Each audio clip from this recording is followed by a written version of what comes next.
Welcome to the Sublearning Unit, How to Adopt an Inclusive Communication Approach, of the Learning Unit, Critical Analysis of Educational Materials. OLA scenarios must be free from harmful stereotypes and foster awareness on how to promote peace, equity, and social cohesion in developmental and educational contexts. Use an inclusive language. Avoid broad generic terms that may seem neutral, but oversimplify the representation of a society. Use qualifiers without generalizing. For example, you can say many Christians fast before Easter instead of Christians fast before Easter. Use plurals to refer to people, cultures, and languages in order to avoid a uniform view of cultures, for example, indigenous people. Take into account what is beyond a word, which cultural influences, for example, explain the cultural influences beyond the democracy word. Why is the word democracy used in countries with very different histories? Use terms that do not systematically confine men or women to a specific role or function.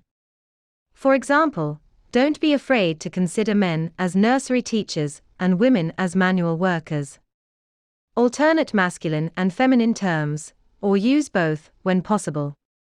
For example, you can mention sportswomen besides sportsmen, or businesswomen besides businessmen. In Italian language, it is better if you say direttrice instead of direttori while referring to a woman who is a director. Discrimination is conveyed by some terms. Use precise terms, avoid hasty generalizations. For instance, don't confuse the term religion with fundamentalism. Make the effort to use inclusive images and representations. If you are representing migrants, for instance, take into account migration fluxes from different parts of the world and from different historical periods.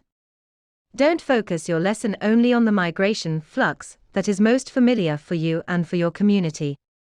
Take into account the individuality of migrants, their diversity within their groups, their complexity and their skills. If you are talking about family and you want to include a family in your scenario, be careful, take into account all the possible situations the students can live. So, besides a traditional family, you should take into account families with gay parents, one single parent families, orphanages, foster home, and so on.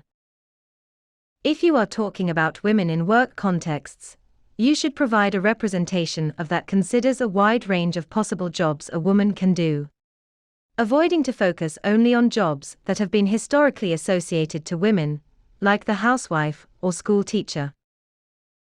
If we are talking about hobbies, you should provide a variety of hobbies associated to girls and boys, avoiding to associate to them stereotypes. For instance, you could also consider dancing, painting, sewing that are usually associated to girls as activities associated to boys. When you talk about identity in your scenario, please take into account the complexity of this concept. Identity can refer to the recognition of a person's individuality, as that person portrays himself or herself to others, or as it is perceived by others, and can also be connected to belonging to a group. According to the scholar Amartya Sen, it's easy to make mistakes while speaking about identity. Identity is multiple and shifting. No individual or country has a single unchanging identity. So, how can textbook authors illustrate the complexity of identities? Provide factual information on various groups, helping to understand their complexity. For instance, present various tendencies within religious traditions, since not all believers observe the same rites, or interpret them in the same way.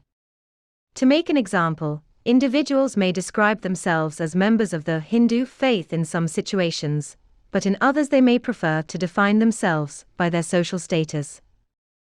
Explain the different views of various religious or non-religious groups on social issues in order to promote a reasoned debate.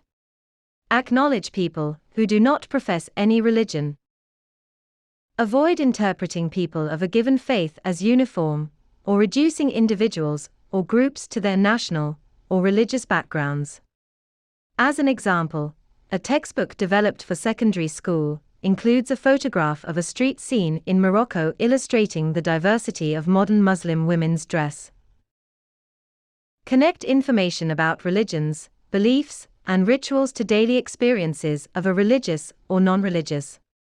As an example, a school textbook of South Sudan includes illustrated, side-by-side, descriptions of Christian and Muslim wedding celebrations, showing in this way the diversity of religion and celebrations within the same cultural context. Give space to religious accounts of history, encouraging multiple perspectives about history. Presentation of characters. Vary designations, attributes, and actions for each gender, perhaps taking examples from other cultures, to show the potential for diversity and change. Draw attention to progress in formal and actual gender equality in your country. In many countries, occupations have become mixed. Descriptions of identities. Encourage learners to consider the importance of terms related to identity, examining historical sources and geographical boundaries of different cultures. Reflect on what terms such as the Buddhist world or Arab-Islamic civilization mean. Speaking about the Buddhist world, does Western societies refer to geographical situations, political systems, religious traditions, or something else? Describe a culture identity taking into account tales that have been important and iconic, encouraging critical reflections about them. Thank you for your attention.